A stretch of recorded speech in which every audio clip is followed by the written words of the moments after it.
Hi, I'm glad you stopped by. I'm going to read this story called Franklin and the Hero. Franklin could count by twos and tie his shoes. He could say the alphabet without stopping, and he was learning how to read.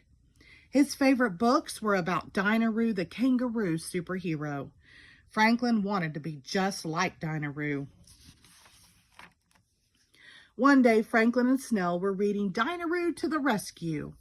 "Look, Snell," cried Franklin. "Dinah-Roo pulls Koala out of the quicksand with one mighty tug."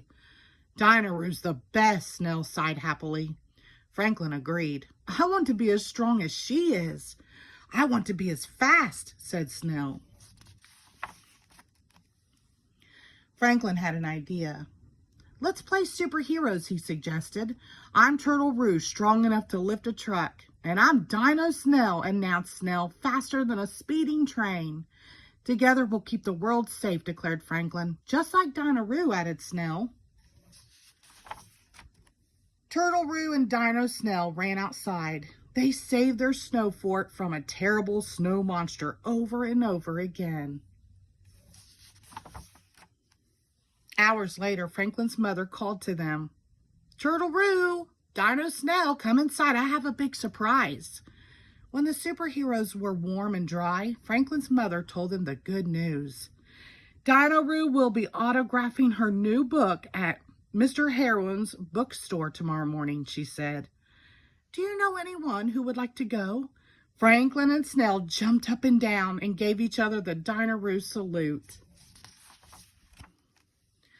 For the rest of the afternoon, Franklin and Snell talked about Dinah-Roo. They reread all the Dinah-Roo's adventures and made their plans for the next day. They were both so excited they could hardly eat their dinner or fall asleep that night. Early in the morning, Franklin and Snell set off for the bookstore. As they rounded a bend in the path, they saw Mrs. Muskrat searching through the snow. "I dropped my house keys," she explained, "and now I'm locked out. Can you help me find it?" Franklin looked at Snell. "But," Snell began.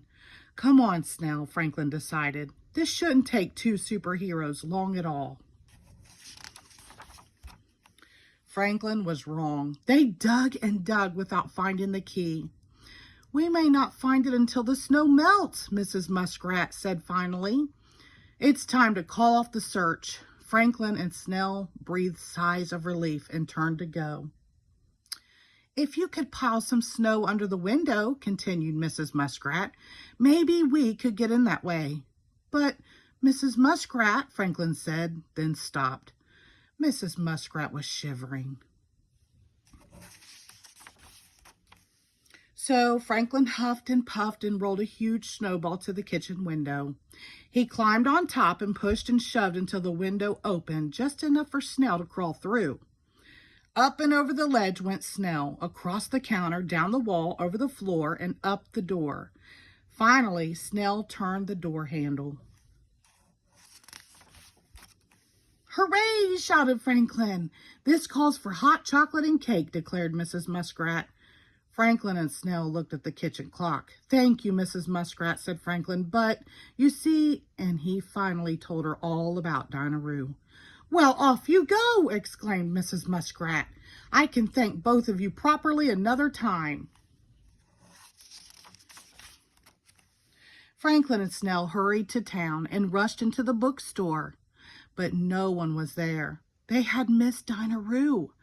Franklin's shoulders slumped and Snell started to cry. As they turned to go, Mr. Heron came out of the back room. "We've been waiting for you," he said with a smile.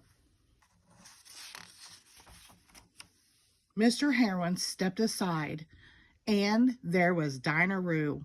Franklin and Snell gasped in amazement. "I couldn't leave until I'd met two real-life heroes," Dinah-Roo announced.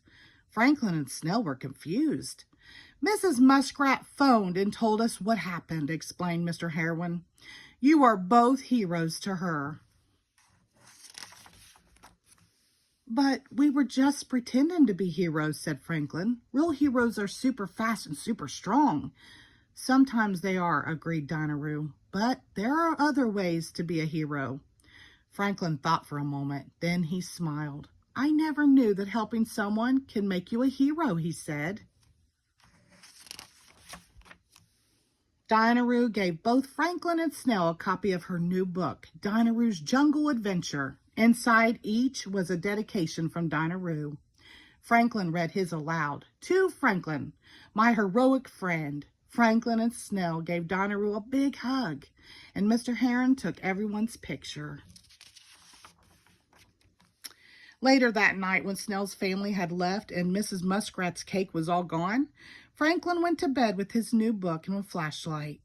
He planned to read the whole story, but soon he was sound asleep. Even superheroes need their rest. The end. Thank you.